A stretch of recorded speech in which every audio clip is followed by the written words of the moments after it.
Hello everyone, welcome back to my YouTube channel. तो आज का जो टॉपिक है, अभी हम मॉडर्न इंडिया कवर कर रहे हैं। तो ऑलमोस्ट हमने सारे टॉपिक्स कर लिए मॉडर्न इंडिया के।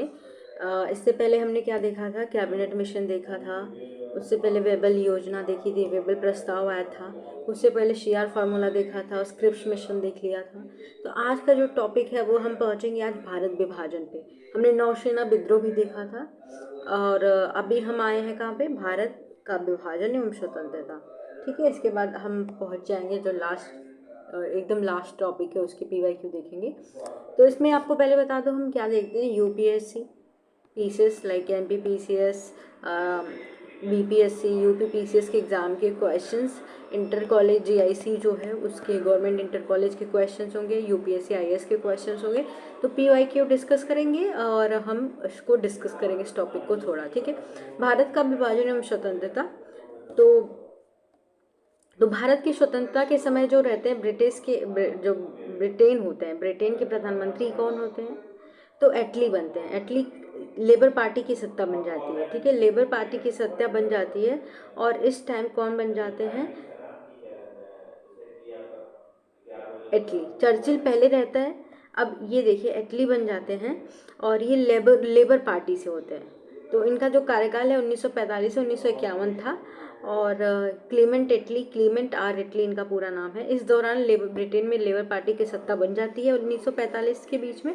और ब्रिटेन की प्रधानमंत्री एटली ने 20 फरवरी को, इनका नाम एटली है, उन्होंने 20 फरवरी 1947 को हाउस ऑफ कॉमन, जो वहाँ ब्रिटिश का पार्लियामेंट है, उसमें हाउस ऑफ कॉमन में यह घोषणा की कि अंग्रेज जून, यानी जून कितने जून को, 3 जून, यानी जून से पहले, जून 1948 से पहले ये उत्तरदायी लोगों की सत्ता हस्तांतरित करने के उपरांत भारत छोड़ देगी। यानी भारत को पूर्ण स्वतंत्रता मिल जाएगी और ये लोग भारत छोड़ जाएंगे। अभी ये भारत पे अपना अधिकार नहीं दिखाएंगे, अपना प्रभुत्व नहीं दिखाएंगे।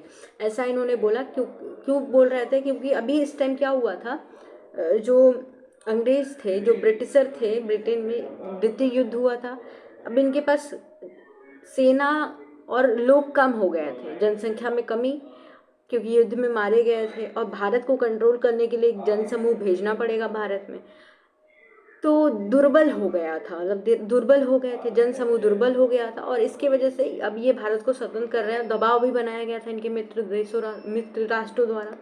तो ये कंडीशन थी। एटली ने ये बोल दिया कि अब क्या, हम 3 जून 1948 जून से पहले क्या करेंगे, हम भारत छोड़ के चले जाएंगे और भारत को हम क्या कर देंगे, जो भी सत्ता है उसको हम सौंप के चले जाएंगे। ऐसा इन्होंने घोषणा की थी। और 20 फरवरी 1947 को हाउस ऑफ कॉमन में ये घोषणा अंग्रेजों द्वारा की गई थी। उस जो एटली था, उन्होंने कहा था कि ब्रिटिश सरकार भारत के विभाजन के लिए उत्तरदायी नहीं है। और इन्होंने क्लियरली बोल दिया कि भारत के विभाजन के लिए उत्तरदायी नहीं है। लेकिन ये तो आपको पता है कि ये जो बीज है विभाजन का, ये ब्रिटिशर ने ही किया था। लेकिन बाद में जो ये प्रस्ताव लेके आता है उसमें विभाजन को स्वीकार नहीं करते, लेकिन विभाजन करना पड़ता है। कांग्रेस एग्री होती है, क्योंकि अगर विभाजन नहीं करते तो भारत में, जैसे सरदार वल्लभ भाई पटेल ने कहा था, अगर हम विभाजन नहीं करते तो हमारे भारत में पाकिस्तान जैसे कई टुकड़े होते, पाकिस्तान, एक पाकिस्तान नहीं होता, कई पाकिस्तान होता। क्योंकि उस टाइम ऐसी स्थिति आ गई थी। कार्यवाही दिवस मनाया गया था, कार्यवाही दिवस हमने देख लिया है। कार्यवाही दिवस मनाया गया था 16 अगस्त 1946 को। नोआखली, बंगाल, बिहार, सब जगह दंगे हुए, लोग मारे जा रहे थे। गांधी जी लोगों को देखने भी जा रहे थे। ऐसी कंडीशन, इतनी हिंसात्मक कंडीशन हो गई थी, बर्बरता से लोगों को मारा जा रहा था, इतना अहिंसक हो गया था कि भारत को अब शांति नहीं मिल सकती थी। तभी मिलती जब या पाकिस्तान का डिवीजन होता, मुस्लिम को या तो सत्ता दे दिया जाए या तो उनको अलग पाकिस्तान दे, क्योंकि मुस्लिम अब जिन्ना जो थे वो पाकिस्तान का रट लगाए थे। और इसकी वजह से ब्रिटिशर जो भी प्रस्ताव, जो भी ऑफर लेके आते थे उसको रिजेक्ट किया जाता था, क्योंकि उसमें पाकिस्तान की डिमांड को पूरी नहीं की जा रही थी। तो ये कंडीशन थी। ठीक है, तो इसकी वजह से पाकिस्तान यानी भारत का विभाजन होता। और ये जो एटली है तो क्लियरली कह देते कि विभाजन के लिए मैं उत्तरदायी नहीं हूँ। ठीक है, अब क्या होता है, जो वायसराय गवर्नर जनरल रहता है वो भी चेंज हो जाते हैं। पहले वेबल था, वेबल के जगह क्या होता है, लॉर्ड माउंटबेटन जो है वो वायसराय बन जाते हैं भारत के। जिन्होंने 24 मार्च 1947 को वायसराय का पद ग्रहण कर शीघ्र ही सत्ता हस्तांतरण के लिए पहल शुरू कर दी। आते ही इन्होंने भारत में एकजुट करना चाहा, जो हिंदू मुस्लिम है उनको तोड़ना नहीं चाहा, सोचा कि शांति स्थापित करने में एकजुट हो जाए, जो भी गतिविधि चल रही रोक सकूं, लेकिन ऐसा नहीं हुआ। इनका भी प्लान फेल हो गया था। प्लान फेल नहीं हुआ, लेकिन फिर इन्होंने योजना बनाई, लोगों से बात की, कम से कम 133 लोगों से इंटरव्यू लिया, मुस्लिम कभी कांग्रेस, सबसे बातचीत करने के बाद इन्होंने एक योजना लेके आते हैं। तो देखिए अब ये वायसराय बन जाते हैं 24 मार्च 1947 को, ये वायसराय का पद ग्रहण कर लेते हैं और ये तुरंत उसके बाद भारत के लिए काम करना शुरू कर देते हैं। उन्हें सत्ता के हस्तांतरण के साथ यथासंभव भारत को संयुक्त रखने की विशेष हिदायत दी गई थी, तथापि उन्हें इस बात के लिए अधिकृत किया गया था कि वे भारत में परिवर्तित परिस्थितियों के अनुरूप निर्णय ले सकते हैं। ये भी बोला गया कि जाइए आप निर्णय लीजिए जैसी परिस्थिति है, और ये हिदायत दी गई थी कि संयुक्त रखें। मतलब पहले भी मुस्लिम हिंदू लड़ रहे हैं, भारत खुद में ही लड़ रहा था, तो कहाँ से स्वतंत्रता मिलती। तो भारत की जो भी परिवर्तित परिस्थिति है उसके अनुरूप निर्णय लेना था इनको, ताकि ब्रिटेन सम्मानजनक रूप से न्यूनतम हानि के साथ भारत से हट सके। और माउंटबेटन शीघ्र ही सत्ता हस्तांतरण संबंधित वार्ताओं के दौरान इंटरव्यू इस निष्कर्ष पर पहुंचे कि भारत का बंटवारा तथा पाकिस्तान की स्थापना आवश्यक हो गई है, क्योंकि ना मुस्लिम लीग मान रही थी, ना कांग्रेस सहमत थी उसको सरकार बनाने के लिए। तो देखा जाए तो विवाद हो रहा था। लेकिन उस टाइम 20% माइनॉरिटीज थी, मुस्लिम जनसंख्या बहुत कम थी और हिंदू बाहुल्य था। अब अगर आप देखिए जो वेबल योजना आया था उसमें क्या बोला गया था, वेबल योजना आया और कैबिनेट मिशन आया, इन सब में देखिए क्या बोला गया कि जो भी अधिकार है बराबर सभा असेंबली में वोटिंग का अधिकार दे दिया गया, निर्वाचन करने का, ये सब दे दिया गया था ना। लेकिन जनसंख्या तो इनकी कम थी, तो इस पर भी विवाद हुआ था। तो इसके बाद इन्होंने जब इंटरव्यू सबका ले लिया तब इनको समझ आया कि भाई भारत का विभाजन करना ही पड़ेगा, क्योंकि लोग सहमत नहीं हैं। उसके बाद इन्होंने क्या किया, एटली के वक्तव्य के दायरे में भारत विभाजन की योजना तैयार की, जिसे माउंटबेटन योजना, इसको 3 जून की योजना भी कहते हैं, क्योंकि 3 जून को ये लाए थे, ये पारित किए थे। तो 3 जून की योजना भी इसको कहते हैं, इसको माउंटबेटन योजना के नाम से भी जाना जाता है। तो माउंटबेटन योजना या 3 जून 1947 को आया था, और ब्रिटिश संसद द्वारा जुलाई 1947 में भारतीय स्वतंत्रता अधिनियम भी लाया गया था। तो देखिए जुलाई में अगर देखा जाए तो ये जो ब्रिटिश है 4 जुलाई को इसको कॉमन हाउस में प्रस्तुत किया था कि भारतीय स्वतंत्रता अधिनियम जो द इंडियन इंडिपेंडेंस एक्ट है वो भी लाया गया था, और इसको 18 जुलाई को राज्य की जो स्वीकार किया गया था, इस योजना को भारतीय इंडिपेंडेंस जो एक्ट है उसको स्वीकार किया गया था। तो द इंडियन एंड भारतीय स्वतंत्रता अधिनियम लाया गया जुलाई में 1947 में, और इसको पारित किया गया था। और पाकिस्तान नामक जिसमें क्या कहा गया था कि भारत और पाकिस्तान नामक 2 डोमिनियनों की स्थापना की जाएगी। पाकिस्तान और जो भारत है, भारत संघ बनेगा, 2 राज्य। और 15 अगस्त 1947 की तिथि निश्चित की गई थी, और जो विभाजन की तिथि है 2 राष्ट्र बनाने की, वो 15 अगस्त 1947 की तिथि सुनिश्चित की गई थी। जो भारतीय इंडियन इंडिपेंडेंस एक्ट है या भारतीय स्वतंत्रता विधेयक है, इसको 4 जुलाई 1947 को ब्रिटेन प्रधानमंत्री एटली द्वारा हाउस ऑफ कॉमन में पेश किया गया था। 15 जुलाई 1947 को हाउस ऑफ कॉमन द्वारा इसके अगले दिन यानी 16 जुलाई को हाउस ऑफ लॉर्ड्स द्वारा इसके विधेयक को पारित कर दिया गया था।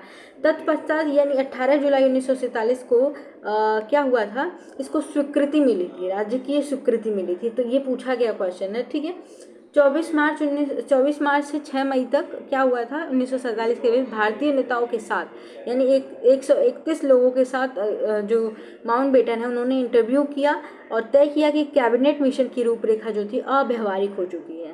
तब उन्होंने एक वैकल्पिक योजना बनाई जिसे बाल्कन प्लान का गुप्त नाम दिया। तो बाल्कन प्लान क्या था, यही जो कैबिनेट मिशन है वो अव्यवहारिक हो गई है। उन्होंने 133 लोगों से इंटरव्यू लिया और देखा कि अब नई योजना लाने की ज़रूरत है और एक वैकल्पिक प्लान योजना बनाई जिसे बाल्कन प्लान कहा जाता है।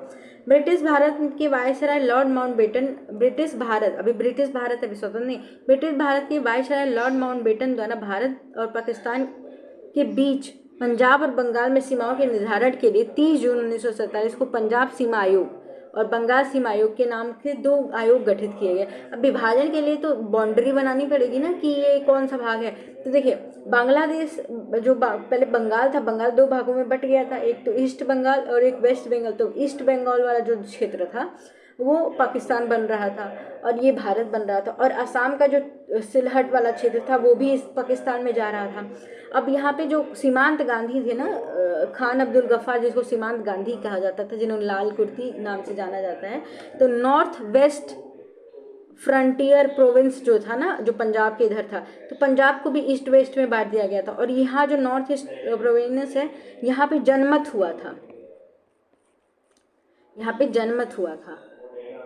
और जनमत मतलब यहाँ पे देखिए मुस्लिम जनसंख्या ज़्यादा थी, तो इसको कैसे पाकिस्तान में मिलाया जाए, तो सबसे ज़्यादा वोट पाकिस्तान जाने के वाले में किया गया, तो इसलिए ये पाकिस्तान में चला गया। और सिलहट में भी क्या हुआ, असम का जो सिलहट है वहाँ भी लोगों ने पाकिस्तान में जाने के लिए वोट किया, तो वो भी मिल गया। तो देखा जाए तो ये आपको ये पता होना चाहिए, ठीक है। तो इन्होंने बात की, तब उन्होंने वैकल्पिक विषय क्या रही थी, बाल्कन प्लान का गुप्त नाम दिया था। ब्रिटिश भारत के वायसराय जो लॉर्ड माउंटबेटन द्वारा भारत और पाकिस्तान के बीच पंजाब और बंगाल की सीमाओं के निर्धारण के लिए 30 जून 1902 आयोग गठित किए गए थे। एक पंजाब सीमा आयोग, एक बंगाल सीमा आयोग के नाम से जाना जाता है। सिरिल रेडक्लिफ को इन दोनों आयोग के अध्यक्ष बनाया गया था, और इन्होंने ये जो आयोग थे, इन आयोगों का कार्य पंजाब और बंगाल में मुस्लिम और गैर मुस्लिम आबादी के आधार पर 2 भागों में बांटना, सीमा निर्धारण करना था। इस रेडक्लिफ जो थे, सिरिल रेडक्लिफ, और इसलिए रेडक्लिफ लाइन से आप देखते होंगे पाकिस्तान बांग्लादेश को अलग किया जाता है भारत से। इस कार्य को मैकमोहन रेखा चाइना का आप देखा होगा, तिब्बत चाइना से होते हुए, तो इस कार्य के लिए इन्होंने डुरंड लाइन देखी होगी, डुरंड लाइन भी पढ़ी होगी आपने अफगानिस्तान से। तो इस कार्य में उन्हें कारकों का ध्यान रखना, किस कारकों का ध्यान रखना था कि प्रत्येक आयोग में 4 सदस्य थे, और इस कार्य में इन्हें और भी कारकों का ध्यान रखना था, जो बाउंड्री बनानी थी वो उसको ध्यान में रखना था। और ये जो आयोग बने हुए थे, जैसे बंगाल सीमा आयोग, पंजाब सीमा आयोग, तो इसमें 4 सदस्य थे, जिनमें 2 भारतीय राष्ट्रीय कांग्रेस और 2 मुस्लिम लीग से थे। गांधी जी की प्रथम मुलाकात माउंटबेटन 31 मार्च 1947 को होती है। तो देखिए, अगर माउंटबेटन भारत आते हैं तो सबसे पहले किससे मिलते हैं, तो कांग्रेस के नेता पंडित जवाहरलाल नेहरू से मिलते हैं। ये 24 मार्च में बनते हैं, और ये सबसे पहले भारत आते हैं और किससे मिलते हैं, पंडित जवाहरलाल नेहरू से मिलते हैं। फिर ऐसे लोगों से मिलना शुरू कर देते हैं। गांधी जी से ये 31 मार्च को मिलते हैं। गांधी जी की ये सुझाव दिया कि गांधी जी ने इनको, जब गांधी जी से ये इधर एक तरफ गांधी जी बैठे, एक तरफ ये बैठे, इन्होंने बोला, गांधी जी को पता था माउंटबेटन योजना में विभाजन की बात नहीं, माउंटबेटन नहीं, जब ये माउंटबेटन आए थे ना, माउंटबेटन आए थे तब अभी योजना नहीं आई थी कि भारत विभाजन की, अभी माउंटबेटन योजना नहीं आई थी। ये लोगों से बात करके योजना बनाए ना, तो योजना बनाने से पहले ही लोगों से बात की। गांधी जी को पता था, गांधी जी को पता था कि मुस्लिम लीग नहीं मानेगी कि पाकिस्तान बने, पाकिस्तान ही बने, क्योंकि मुस्लिम लीग चाहती थी पाकिस्तान बने, और ना बने तो मुस्लिम लीग क्या है, कार्रवाई करेगी, दंगे करेगी। तो गांधी जी ने क्या बोला इनसे कि भाई ऐसा देखो, ऐसा है माउंटबेटन से कि ऐसा है कि आप जो सरकार बना रहे हो, अंतरिम सरकार, अंतरिम नहीं, जो सरकार बन रही है, अंतरिम सरकारी जो सरकार बनेगी, उसमें मुस्लिमों की भागीदारी सुनिश्चित हो, मुस्लिम लोग को सौंप दिया जाए। अब इस बात को लेकर सरकार बनाने में मुस्लिम लोग जो हो, इस बात को लेकर देखिए, सरदार वल्लभ भाई पटेल और नेहरू ने गांधी जी का विरोध किया था इस बात को कि मुस्लिम को क्यों किया जाए, मुस्लिम क्यों सरकार बनाए। तो गांधी जी चाहते थे मेरे जीते जी अगर भारत का बंटवारा हुआ तो मेरी लाश के ऊपर होगा, मैं सो जाऊंगा, ऐसे देखिए गांधी जी ने बोला है। तो गांधी जी ने यह सुझाव दिया कि अंतरिम सरकार पूर्ण रूप से लीग के नेता जिन्ना के हाथों में सौंप दी जाए, जिससे कि भारत के सांप्रदायिक दंगों को रोका जा सके। परंतु गांधी जी का यह सुझाव कांग्रेस नेताओं तथा वर्किंग कमेटी में मान्य नहीं थी। कांग्रेस नेताओं में पंडित जवाहरलाल नेहरू, सरदार वल्लभ भाई, इन लोगों ने नहीं माना। बंटवारे के विरोध में गांधी जी ने क्या कहा था, अगर भारत का विभाजन हो, अगर कांग्रेस बंटवारा करेगी तो उसे मेरी लाश के ऊपर से करना पड़ेगा। जब तक मैं जिंदा हूँ भारत के बंटवारे के लिए कभी राजी नहीं होऊंगा, और अगर मैं बस चला तो कांग्रेस को भी इसे मंजूर करने की इजाज़त नहीं दूंगा। अगर उनका बस चले, लेकिन बस तो नहीं चला, वश नहीं चला, हो ही गया। 15 जून 1947 को जिस समय कांग्रेस महासमिति ने दिल्ली में भारत विभाजन का प्रस्ताव स्वीकृत किया, उस समय कांग्रेस के अध्यक्ष कौन थे, माउंटबेटन योजना 3 जून को आई थी। फिर उसको प्रस्ताव दिल्ली में एक समिति गई, दिल्ली में ऑल कांग्रेस समिति में दिल्ली में भारत विभाजन का प्रस्ताव स्वीकार कर लिया गया था। उस समय जो कांग्रेस के अध्यक्ष थे, देखिए हमने पढ़ा ना 1946 तक कौन थे, मौलाना आज़ाद, क्योंकि 1940 के बाद से कांग्रेस का सेशन नहीं होता है, तो 6 साल तक ये रहते हैं। लेकिन इसके बाद अभी 1947 की बात हो रही, तो जेबी कृपलानी कांग्रेस के सेशन के अध्यक्ष बन जाते हैं। और ये जो यहाँ दिया है ना, ये काट दीजिए, गलत दिया हुआ है। ठीक, इस प्रस्ताव को, जो विभाजन का प्रस्ताव है, इसको स्वीकार किसने किया था? सरदार वल्लभ भाई पटेल ने स्वीकार किया था। आईएएस का क्वेश्चन है ये, ठीक है, जबकि यहाँ यूपीपीसीएस का क्वेश्चन है ये, ठीक है। यहाँ गलत दिया हुआ है, इसलिए कहते हैं किसी बुक से अगर पढ़ो तो थोड़ा सा ऑथेंटिक सोर्स यूज करके पढ़ो, ठीक है। तो ये जो है यहाँ पे ये गलत दिया गया है कि किसने स्वीकार समर्थन किया था, तो समर्थन किया था सरदार वल्लभ भाई पटेल ने। नवंबर 1947 को जेबी कृपलानी ने कांग्रेस की अध्यक्षता से त्याग दिया था। अब ये जब त्याग पत्र दे दिए थे जेबी कृपलानी, अब जेबी कृपलानी त्याग पत्र दे देंगे, जब कोई त्याग पत्र देता था तो कौन बनता था? आपने देखा होगा कि 1939 में जब त्रिपुरा अधिवेशन हुआ था तो सुभाष चंद्र बोस ने भी त्याग पत्र दे दिया था, तब कौन किसको बना दिया? राजेंद्र प्रसाद को। यहाँ भी सेम डिट्टो वही कॉपी किया गया, जेबी कृपलानी ने त्याग पत्र दिया तो डॉक्टर राजेंद्र प्रसाद को अध्यक्ष बना दिया गया। तो वर्ष 1948 में जयपुर अधिवेशन में, फिर जयपुर अधिवेशन होता है, तो जयपुर अधिवेशन में पटाभी सीतारामैया कांग्रेस के अगले अध्यक्ष बनते हैं। वर्ष 1950 में कांग्रेस का नासिक अधिवेशन होता है और पुरुषोत्तम दास टंडन कांग्रेस के नए अध्यक्ष बनते हैं। चलिए नेक्स्ट है, इसे बाद में वर्ष 1951 से 1954 तक कांग्रेस के अध्यक्ष पद जवाहरलाल नेहरू रहे और प्रधानमंत्री तथा पार्टी के नेतृत्व में एक ही व्यक्ति द्वारा किए जाने की परंपरा हुई, तो पंडित जवाहरलाल नेहरू ही प्रधानमंत्री भी बनते हैं। 14-15 जून 1947 को संपन्न अखिल भारतीय समिति की बैठक में भारतीय विभाजन के विपक्ष में खान अब्दुल गफ्फार खान जी को सीमांत गांधी ने मतदान किया था। देखिए, मतदान विपक्ष में किया था क्योंकि ये नहीं चाहते थे पंजाब का विभाजन हो, क्योंकि जिस एरिया में ये रहे थे वो भी पाकिस्तान में जा रहा था। तो डॉक्टर सैफुद्दीन किचलू ने वर्ष 1947 में कांग्रेस कमेटी की बैठक द्वारा विभाजन के प्रस्ताव को पारित होने का राष्ट्रवाद का संप्रदाय के पक्ष में समर्पण के रूप में लिया। ये भी नहीं सपोर्ट कर रहे थे। तो ये पंजाब प्रांतीय कांग्रेस कमेटी के अध्यक्ष डॉक्टर किचलू विभाजन के प्रबल विरोधी थे। भारत की स्वतंत्रता के बाद स्वयं को कांग्रेस से पार्टी से पृथक कर लिया किचलू ने और भारतीय कम्युनिस्ट पार्टी से जुड़ गए थे। बहुत लोग समर्थन नहीं कर रहे थे भारत विभाजन का। 14 से 15 अगस्त 1947 की मध्य रात्रि को अंतरिम संसद के रूप में संविधान सभा सत्ता ग्रहण की। नियत दिन से जब तक दोनों डोमिनियनों की संविधान सभाएं नए संविधान की रचना न कर ले और इस उनके अधीन नए विधानमंडल गठित न हो जाए, तब तक संविधान सभा को ही अपना डोमिनियन केंद्रीय विधानमंडल के रूप में कार्य करना होगा। 14 अगस्त को मध्य रात्रि को भारतीय संघ की संविधान सभा में बैठक हुई। स्वतंत्रता के अवसर पर संविधान सभा के सदस्यों के मध्य जवाहरलाल नेहरू प्रभावशाली भाषण दिए। 15 अगस्त 1947 को क्या हुआ कि मध्य रात्रि केंद्रीय असेंबली में जनगण मनगण, एक सेकेंड,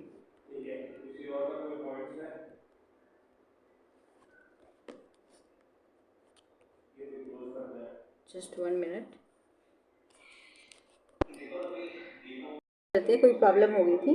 चलिए, कहाँ से था कि अब देखा हमने ना 15 अगस्त 1947 को मध्य रात्रि केंद्रीय असेंबली में जनगण मन तथा इनकलाब गीत सारे जहां से अच्छा हिंदुस्तान हमारा श्रीमती सुचित्रा कृपलानी ने गाया था। पहले अवसर पर पंडित जवाहरलाल नेहरू की भारत प्रधानमंत्री पद पर नियुक्त हुए थे तथा गवर्नर जनरल लॉर्ड माउंटबेटन ही बनते हैं। तो देखिए, प्रभु जो प्रभु अभी तो ब्रिटिश का ही है, तभी तो गवर्नर जनरल बनते हैं भारत में। स्वतंत्रता के बाद गवर्नर बनते हैं कौन? लॉर्ड माउंटबेटन भी बनते हैं। और भारत के प्रधानमंत्री कौन बनते हैं? पंडित जवाहरलाल नेहरू। अब पाकिस्तान की तरफ से देखें तो पाकिस्तान में क्या होता है? गवर्नर जनरल कौन बनते हैं? एक ही जिन्ना, जो कि पाकिस्तान का रट लगा लेते हैं। पाकिस्तान की तरफ से गवर्नर जनरल कौन? पाकिस्तान का गवर्नर जनरल बनते हैं मोहम्मद अली जिन्ना। और प्रधानमंत्री कौन बनता है पाकिस्तान का? लियाकत अली। ठीक है, ये भी पता होना चाहिए। हाँ, तो स्वतंत्र भारत के प्रथम गवर्नर जनरल पूछा जाए तो लॉर्ड माउंटबेटन थे।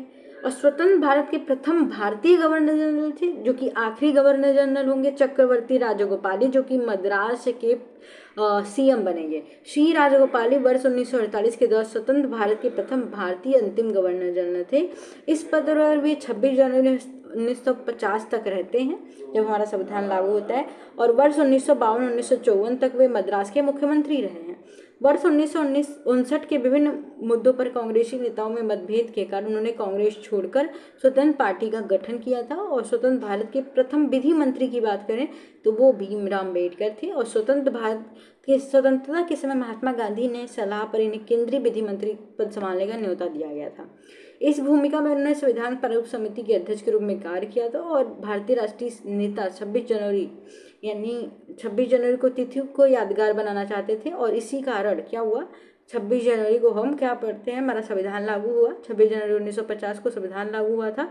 और नवंबर देखिए इसी कारण 26 नवंबर 1949 को संविधान के तैयार हो जाने के बाद इसे 26 नवंबर 1949 को पूर्णतः लागू करना चाहते थे। क्योंकि 26 जनवरी को क्या हुआ था आपको पता है, स्वाधीनता दिवस मनाया गया था 1930 में, लाहौर अधिवेशन के बाद। आपको देखने को मिला होगा, मैंने पहले कराया था। तो इसको यादगार बनाने के लिए 26 जनवरी 1950 को ही हमारा संविधान पूर्णतः लागू किया जाता है और गणतंत्र दिवस के रूप में घोषित किया गया था। और आर कॉपलैंड ने स्पष्ट किया, लिखा है था कि ये स्टेटमेंट है, थोड़ा सा देख लीजिए। तो आर कॉपलैंड ने स्पष्ट लिखा था कि भारतीय राष्ट्रवाद को अंग्रेजी राज की संतति थी या शिशु था, ये पूछा जा सकता है।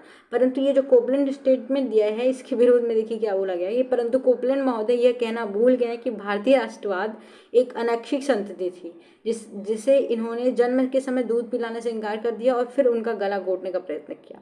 ब्रिटिश राज को भारत के एकीकरण के एम पर्डिकर ने कहा था, ब्रिटिश राज में भारत के एकीकरण पर जो एम पर्डिकर ने उन्होंने क्या कहा था कि ब्रिटिश शासन की सबसे अधिक महत्वपूर्ण उपलब्धि भारत का एकीकरण था। अब ये क्वेश्चन में आता है इसलिए मैं करा रही हूँ। चलिए फटाफट से क्वेश्चन देख लेते हैं। फर्स्ट क्वेश्चन वी है, जब भारत को स्वतंत्रता प्राप्त हुई थी तो यूके के निम्न में से, यानी वही यूके, यूनाइटेड किंगडम, ब्रिटेन की बात हो रही थी, तो किसकी पार्टी थी? लिबरल पार्टी थी। ठीक है, कौन बना था? एटली बने थे, क्लेमेंट एटली पीएम बने थे 1945 से 1941। और कौन बना? माउंटबेटन नए वायसराय बने। भारत की स्वतंत्रता होते समय ही इंग्लैंड के प्रधानमंत्री कौन बने थे? क्लेमेंट एटली बने थे। ब्रिटिश सरकार ने जून 1948 तक भारत छोड़ने की घोषणा की थी। तो देखिए जून बोला था कि 3 जून से पहले वो भारत छोड़ देंगे। और ये घोषणा उन्होंने कब की थी? 20 फरवरी को अनाउंसमेंट करवाया था क्लेमेंट एटली ने कॉमन हाउस से। चलिए नेक्स्ट क्वेश्चन भी है, लॉर्ड माउंटबेटन वायसराय के रूप में भारत आए थे, उनका मतलब मोटिव क्या था? भारत क्यों आए थे? तो वो भारतीय उपमहाद्वीप को विभाजित करने की विशेष हिदायत के साथ नहीं, वो एकीकरण के साथ आए थे, संयुक्त करने के लिए, यथासंभव भारत को संयुक्त रखने की विशेष हिदायत के साथ। बिल्कुल सही है। जिन्ना की पाकिस्तान की मांग स्वीकार करने नहीं आए थे, कांग्रेस का विभाजन स्वीकार करने हेतु राजी करने नहीं थे। तो ये बोला था मैंने, आईएएस का क्वेश्चन है, तो वो संयुक्त करने आए थे। कौन सी योजना भारतीय स्वतंत्रता का आधार बनी थी? तो एक ही थी, माउंटबेटन योजना। फिर उसके बाद क्या होता है, जुलाई में कौन सी योजना आती है? स्वतंत्रता अधिनियम एक्ट आता है। और इसमें क्या होता है, 18 जुलाई को इसको स्वीकार किया जाता है। उससे पहले इसको common house, British common house में प्रस्तुत किया गया होता है। माउंटबेटन, ठीक है, माउंटबेटन योजना आधार बनी थी ब्रिटिश शासन की न्यायता की सत्ता के हस्तांतरण की योजना बनी थी। सत्ता के हस्तांतरण और देश के विभाजन की योजना बनी थी। देश का विभाजन भी तो हो जाता है माउंटबेटन योजना से। भारतीय स्वतंत्रता अधिनियम, द इंडिपेंडेंस एक्ट, तो इंडियन इंडिपेंडेंस एक्ट ब्रिटिश संसद द्वारा पारित किया गया था। तो ये पारित किया गया था जुलाई 1947 में। तो माउंटबेटन योजना 3 जून को आई थी और ब्रिटिश संसद द्वारा जुलाई 1947 को भारतीय शासन अधिनियम पारित किया गया था, जिसमें भारत और पाकिस्तान नामक 2 डोमिनियन की स्थापना के लिए 15 अगस्त 1947 की तिथि निश्चित की गई थी। और यह अधिनियम प्रभावी कब हुआ था, यह स्वीकार कब किया गया था? तो 18 जुलाई 1947 को।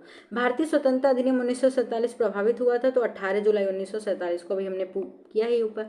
भारतीयों को वर्ष 1947 में सार्वभौम सत्ता सौंपने की योजना निम्न में से किसमें की जानी चाहिए थी? तो ये की गई थी माउंटबेटन योजना में। तो ये डुरंड तो लाइन है। भारत के विभाजन संबंधित माउंटबेटन योजना की सरकारी तौर पर घोषणा कब हुई थी? तो माउंटबेटन की योजना जो सरकारी तौर पर घोषणा हुई थी 3 जून, यानी इसको 3 जून की योजना भी कहते हैं। तो 3 जून 1947 को हुई थी और इसीलिए इसको 3 जून की योजना भी कहते हैं। कथन है कि अंग्रेजों ने भारत को 1947 में स्वतंत्रता प्रदान कर दी। बात तो सही है। अंग्रेज द्वितीय विश्व युद्ध में निर्बल हो गए थे, ये मैंने बताया ना, दुर्बल हो गए थे। तो दोनों बात सही है। ठीक है, कथन कारण दोनों सही है। एक बार एक्सप्लेनेशन पढ़ लेते हैं कि कथन ए और कथन कारक दोनों सत्य है और आर ए की सही व्याख्या करता है। अंग्रेज द्वितीय विश्व युद्ध में निर्बल हो चुके थे और क्रिप्स ने हाउस ऑफ कॉमन्स में कहा था कि एक विकल्प था कि भारत में भारी दमन चक्र चलाना और भारत में अनेक वर्षों तक ब्रिटिश फौजों की तैनात रखने के लिए तैयार रखना है, जिसका एक निश्चय ही इस देश के लोग अनुमति नहीं देंगे क्योंकि हमारे पास पहले ही जनशक्ति की कमी है, जैसा हम सब जानते हैं। ये चाहते थे, लेकिन क्रिप्स ने कहा भी था कि हम भारत को दमन कर सकते, लेकिन जनशक्ति नहीं थी, किससे कंट्रोल करते। नीचे दिए गए वक्तव्य दिए गए हैं जिनमें पहले कथन और दूसरे कारण उनका सही बताना है। तो स्वतंत्र भारत के ब्रिटेन की प्रभुता बनी रही, यस बनी रही, तभी तो माउंटबेटन स्वतंत्र भारत के प्रथम गवर्नर जनरल बनते हैं। तो ये भी बात सही है, स्वतंत्र भारत के गवर्नर जनरल की नियुक्ति ब्रिटेन प्रभुत्व संपन्न, दोनों एक्सप्लेनेशन सही है, ठीक है, बोथ सही है, ठीक है। एक सेकंड, नहीं, स्वतंत्र भारत की ब्रिटेन की प्रभुता बनी रही, हाँ नहीं, प्रभुता बनी नहीं रही थी, ठीक है, आज़ाद कर दिया था पूर्ण, छोड़ के चले गए ना, तो स्वतंत्र भारत ने पूछा मैंने, शायद प्रभुता, स्वतंत्र भारत में ब्रिटेन की प्रभुता बनी रही, नहीं बनी रही, ठीक है।